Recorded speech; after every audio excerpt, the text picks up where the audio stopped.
Nous aimons ces grandes sorties du dimanche avec nos pensionnaires.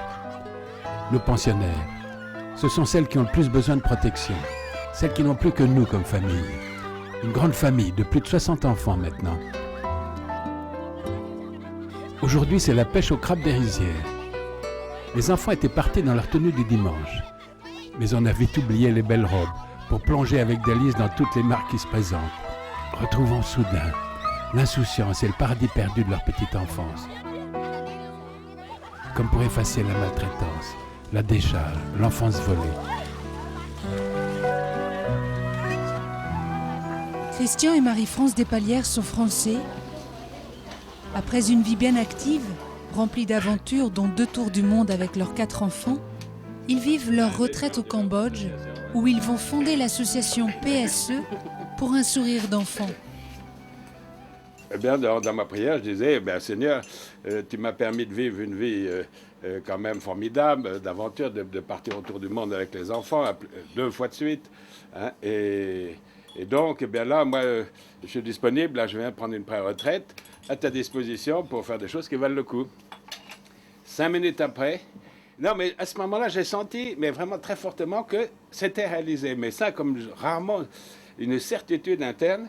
Et puis 5 minutes après, on proposait la direction d'une ONG, qui n'est pas celle-ci, mais qui le CIPAR, hein, oui, à Phnom Penh.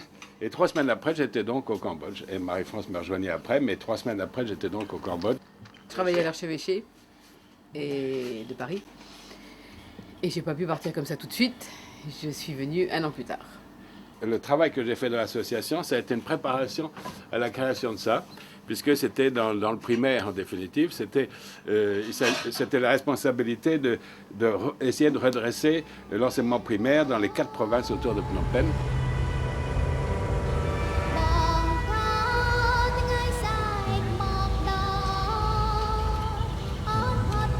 Avec Marie-France, nous sommes au Cambodge depuis près de 10 ans maintenant. Nous avons tout de suite été profondément touchés par ce pays.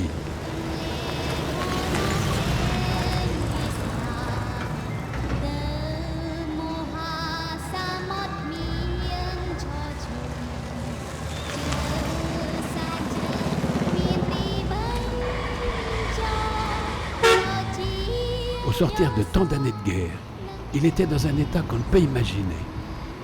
Bien sûr, la vie a repris à Phnom Penh, mais les blessures sont profondes et les plus graves restent invisibles. Ce sont celles d'une société qui a perdu ses valeurs, ses repères, où partout la guerre a laissé une énorme violence. Et même les valeurs du bouddhisme ont comme disparu.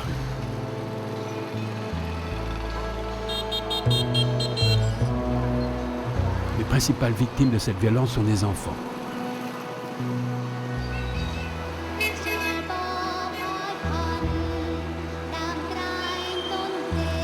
Nous arrivons maintenant dans le quartier de Stoeng Mingche. C'est le quartier de la décharge. C'est là que nous avons installé notre centre.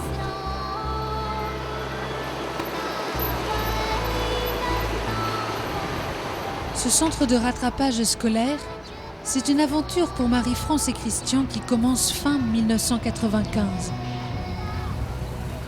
Des petits chiffonniers qui fouillent les ordures dans les rues de Phnom Penh les prennent par la main pour leur montrer un autre lieu de travail.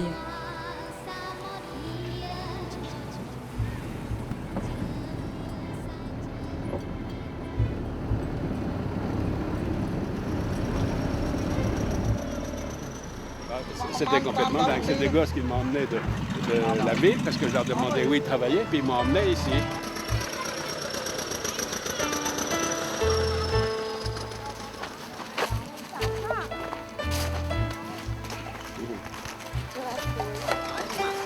La découverte a été vraiment le choc, c'était épouvantable. La colère et puis le choc.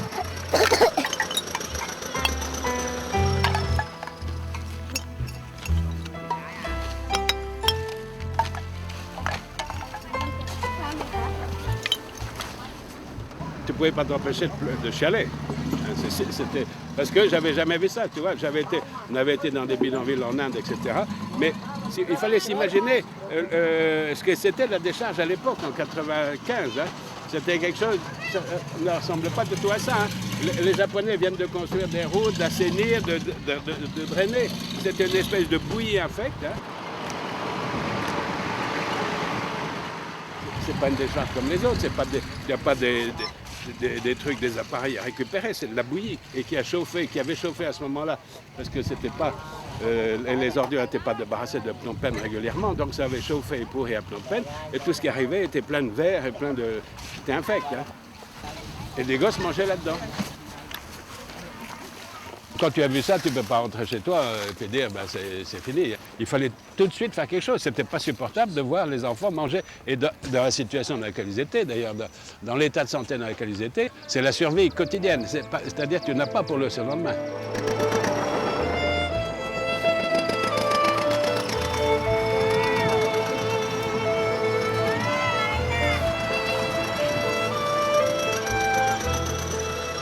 Nous apprenons aussi que régulièrement des enfants se font écraser par ces camions ou ces bulldozers parce qu'ils veulent être les plus près pour être les premiers à attraper un bout de carton ou un bout de plastique.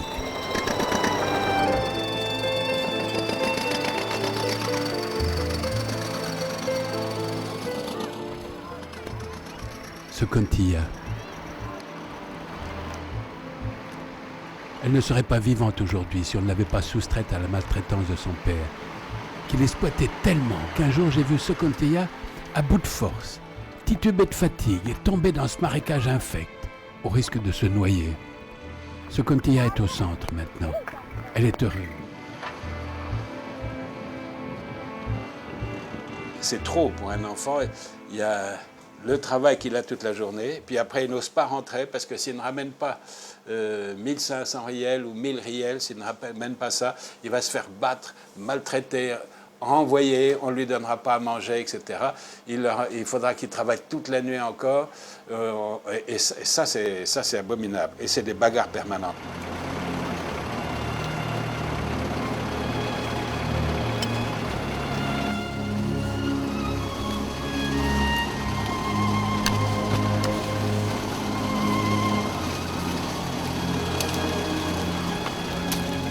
Qu'est-ce qu'il rêve? Qu'est-ce qu'il voudrait faire plus tard?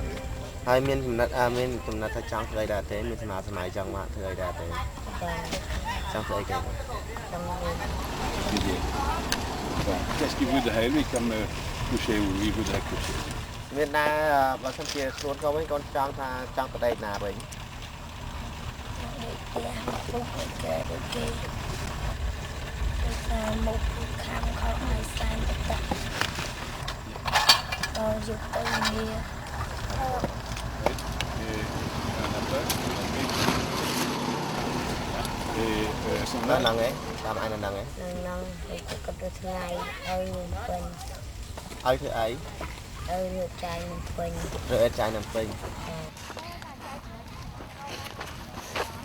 Et jusqu'à quelle heure? Lui, il va travailler ici jusqu'à quelle heure?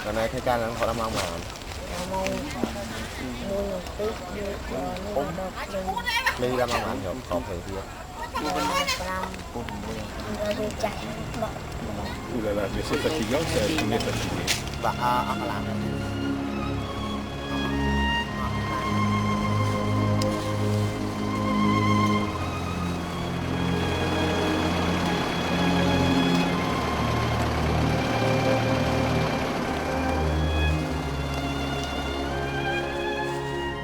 Une chose est certaine alors, c'est qu'on ne peut pas laisser des enfants dans ces conditions. Ce n'est pas digne de l'humanité.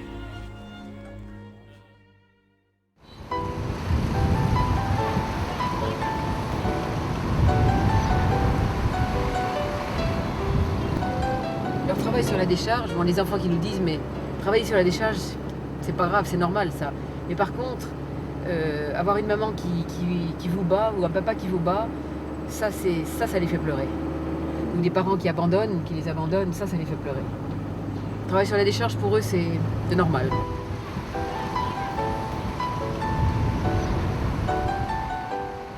Aujourd'hui, nous allons chez Dina, qui a été forcée par son père de mendier dans les rues de Phnom Penh. Il la battait, il l'affamait pour qu'elle fasse plus pitié. Aujourd'hui, nous venons voir sa maman qui n'en peut plus de toute cette misère.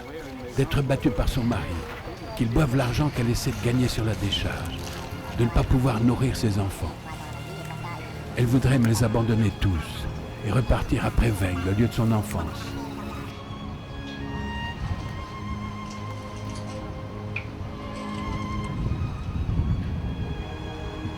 Le petit frère de Dina est infirme de naissance. Il n'a pas de bras droit, parce que dans les fumées de la décharge, il y a des émanations de dioxine qui provoquent des malformations chez les nouveau-nés.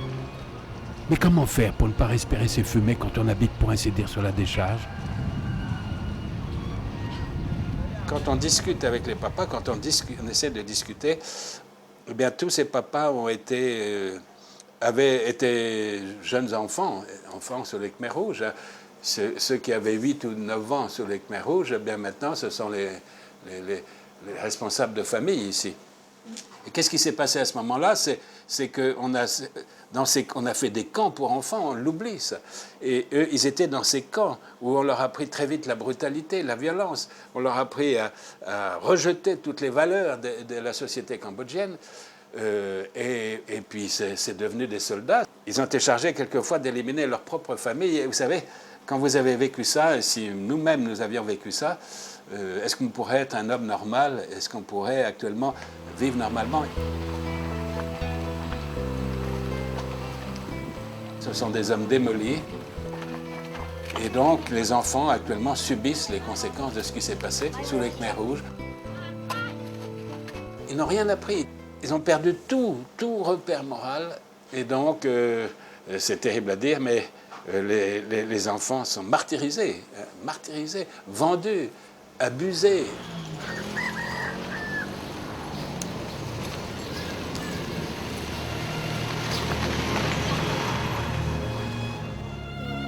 Dina, pendant qu'elle parle, on ne peut s'empêcher de pleurer, tellement ce qu'elle raconte est horrible.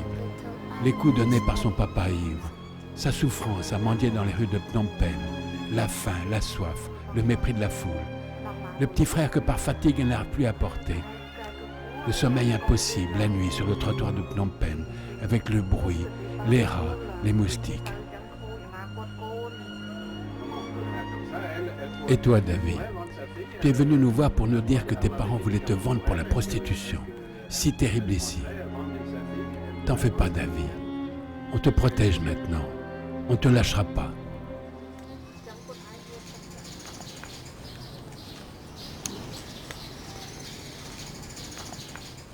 Vous savez, il y a un des responsables bons ici, un des principaux responsables, qui a dit, bien sûr, le Cambodge a perdu sa moelle épinière, c'est-à-dire tous ceux qui savaient quelque chose, mais au cours de cette guerre, il a perdu son âme.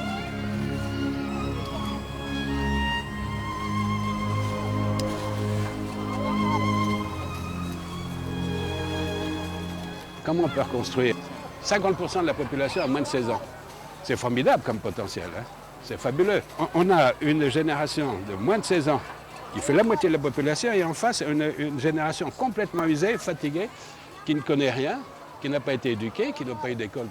Et c'est à cette génération qu'on demande de s'occuper de l'autre. Tout ça, c'est pas possible. Hein? Pas possible.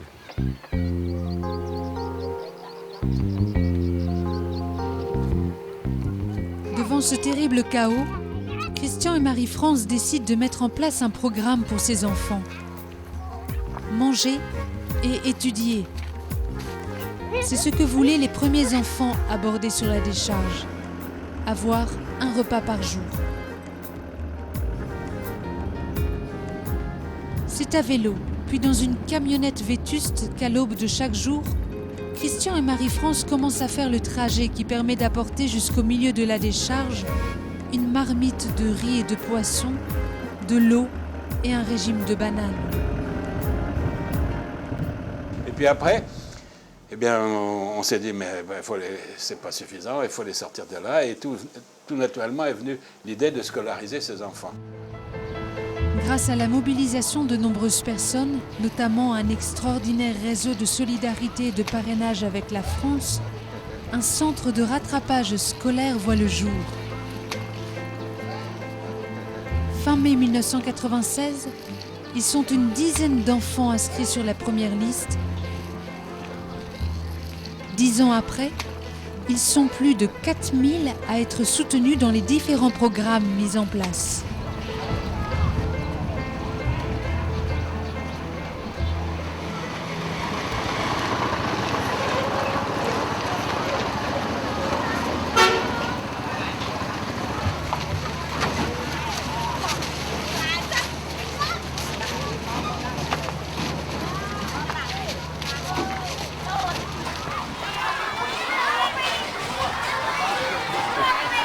Bonjour.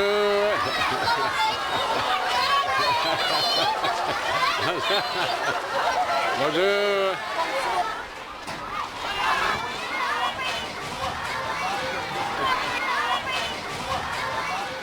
Bien sûr, on va commencer par un bon petit déjeuner. On lave son uniforme tous les matins. Quand on est bien nourri, bien soigné, on devient les plus beaux enfants du monde.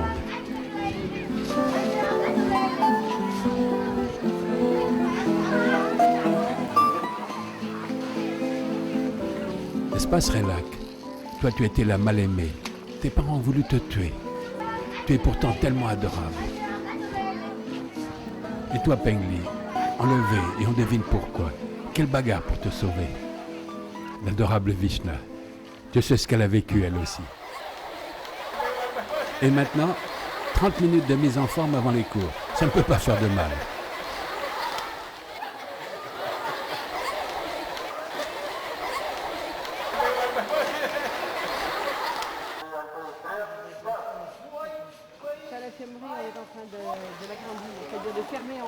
On vit dans cette pièce, mais en fait on manque toujours de place. Et la partie privée, eh c'est la moustiquaire et puis un petit coin où Marie-France voilà, a ses affaires. Hein. Ce qui est intéressant, c'est qu'ici, on ne perd pas l'habitude de vivre dans un espace très serré. Et quand on arrive en camping-car pour faire notre tournée pendant 4 mois, eh bien, on n'est pas du tout... on n'est pas dépaysés. On n'est pas dépaysés. En effet, c'est chaque année que Christian et Marie-France réalisent pendant 4 mois en camping-car une tournée de 50 à 60 séances de présentation de leur projet. Un véritable marathon. Maintenant, on déborde sur l'Europe, puisqu'on est allé à Madrid cette année, à Bruxelles, l'année prochaine sans doute à Londres. Et on explique les problèmes des enfants. Et les gens sont libres de participer ou de venir nous rejoindre et nous aider.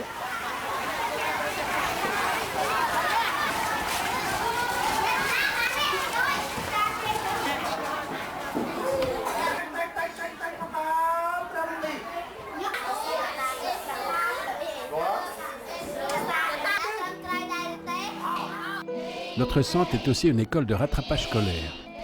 Beaucoup d'enfants de plus de 15 ans n'ont jamais été à l'école et il faut se dépêcher. Alors nous faisons plus de 2 niveaux scolaires en une seule année, avec une pédagogie très dynamique, très pratique, à laquelle nous formons nos professeurs.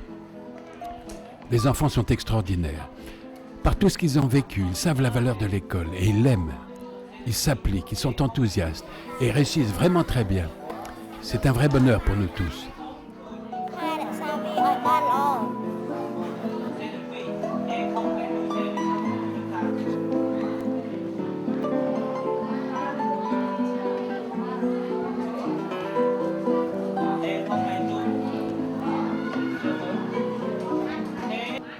On s'est dit, après tout, si ces jeunes qui avaient vraiment envie, de s'en sortir, eh bien, pouvaient aider les autres, il fallait pousser la scolarité. C'est comme ça que nous avons fait petit à petit, depuis le primaire jusqu'au baccalauréat. Cette année, 18 enfants sur 19 présentés ont été reçus au baccalauréat. Et puis, ici, on a beaucoup de mal, ça se développe mal pour différentes raisons. Ça se développe mal, et même avec les études, même le baccalauréat, la scolarité ne suffit pas pour trouver du travail. Donc, il fallait créer ces formations professionnelles. Et c'est là, comme ça, à partir de ce moment-là, où nous avons vraiment pu les insérer dans la vie active. C'est ainsi qu'avec l'aide de partenariats efficaces, une école hôtelière voit le jour.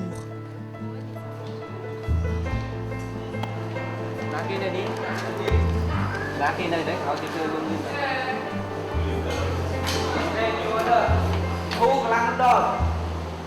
Les élèves apprennent exactement comme s'ils étaient dans un restaurant.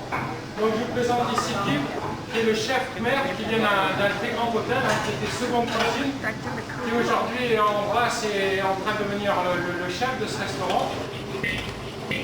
Chaque semaine, nous mettons un élève chef. Donc ici, nous avons cette demoiselle qui est chef de la semaine. C'est elle qui va contrôler toutes les commandes qui arrivent et tous les plats qui sortent pour voir si c'est bien.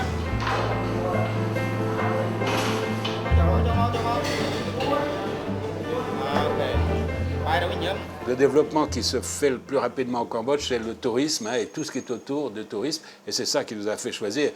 On n'a surtout pas voulu faire de formation au hasard. On voulait être sûr qu'au bout, il y a un travail. On les voit ici, on n'a pas du tout l'impression que leur milieu de vie, leur cadre de vie, c'est la décharge au quotidien, et ça, c'est assez surprenant.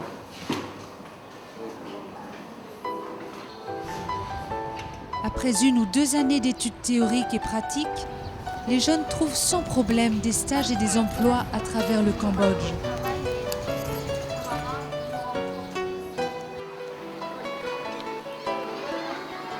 Bon, si tu n'as pas un an de présence, on ne te prend pas vraiment en charge. On ne te laisse pas mourir de faim, mais on ne te prend pas en charge parce qu'on a peur qu'il se sache dans les provinces très pauvres qu'il suffit d'arriver sur la décharge, j'ai été prise en charge par une association.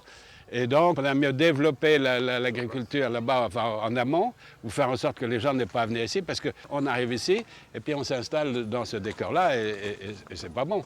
Et nous, c'est affreux à dire, mais on ne répond pas avant que tu aies un an de présence. Épouvantable, hein, tu ne peux pas laisser un enfant crever de faim, etc. Donc, il y a quand même le repas minimum, il y a un repas ici, donc c'est le service minimum. Hein. Près de la décharge, la première paillote rudimentaire construite en 1997 accueille aujourd'hui 400 à 600 enfants pour le repas chaque matin. On a une maternelle et ils sont entre 70 et 90 tous les jours. Ils arrivent à 6h30, là ils viennent prendre leur repas, ensuite il y a la douche et puis ils ont tout un programme maternel normal. Les parents ne pouvant se passer de leurs gains sont réticents quant à la scolarisation de leurs enfants. Christian et Marie-France organisent alors un système de compensation. Ils distribuent du riz aux familles contre le temps des enfants à l'école.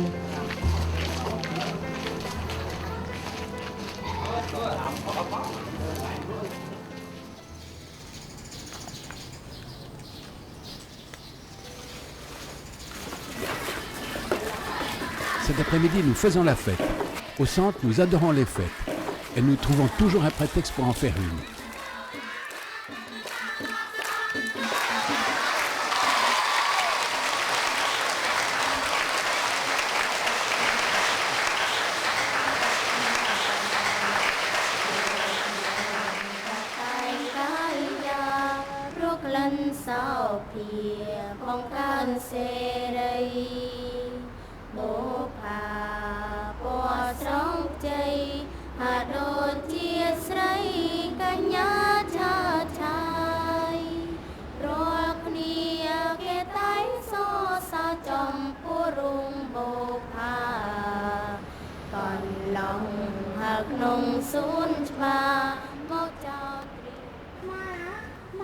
Le théâtre est très important pour nous.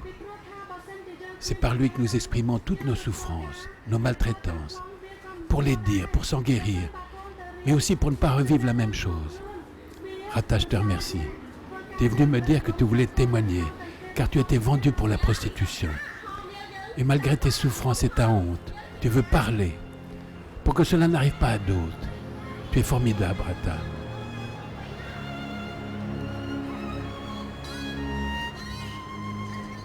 Bien sûr, les enfants, vous connaissez ces scènes par cœur, puisque vous les vivez à la maison.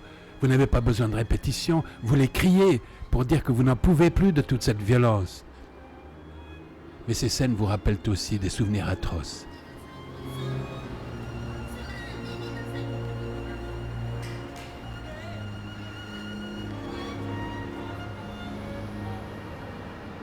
Mais l'essentiel est de se promettre de tout faire pour ne pas revivre la même chose.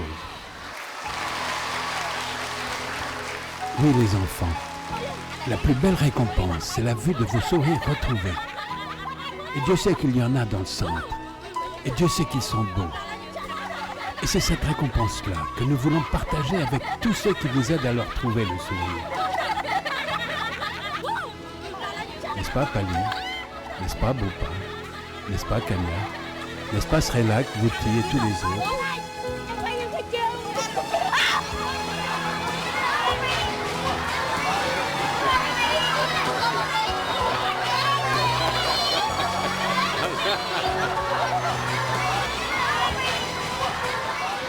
Le mois dernier, dans le film Net for God, Lumière dans la nuit, nous encourageons l'importance de médiatiser l'information positive avec Reporters d'espoir, l'importance d'apporter des solutions aux problèmes qui nous entourent. Et cette histoire, ce témoignage de Christian et Marie-France Despalières nous montre qu'un petit geste, s'il est inspiré par l'Esprit Saint, peut nous mener très loin. Ils sont allés porter à vélo ces repas aux enfants de la décharge et aujourd'hui 5000 enfants ont à manger tous les jours et sont scolarisés. Et peut-être que pour nous-mêmes, dans ce réseau Net for God, c'est une invitation à être attentifs aux occasions des petites initiatives qui peuvent nous mener très loin si elles sont inspirées par l'Esprit Saint.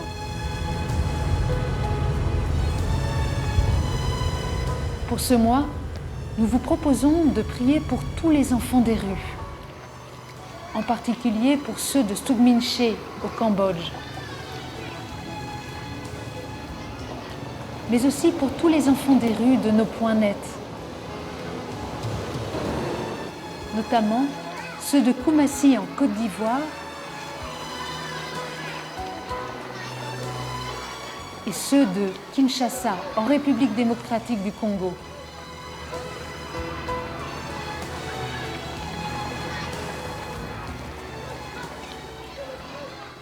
La parole de ce mois est dans le livre d'Isaïe, chapitre 58, versets 6 et 7.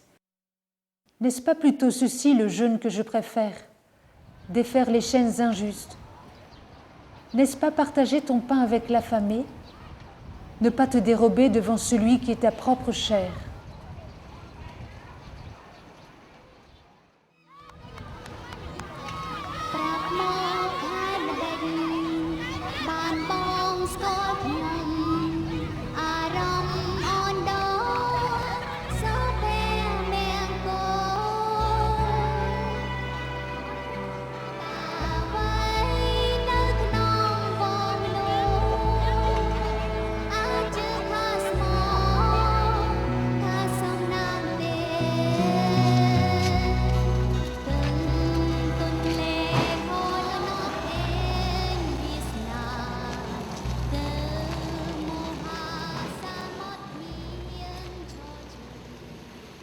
Pour aller plus loin dans la connaissance du Cambodge, nous vous proposons le film réalisé par Net for God en octobre 2004 avec Claire Ly. Bouddhiste dans l'enfer des camps Khmer rouges pendant 4 ans, elle nous témoigne de sa rencontre avec le Dieu des Occidentaux. Vous pouvez commander ce film, Claire Ly témoin, à AME en France, 0033 4 78 37 45 99, ame@chemin-neuf.org.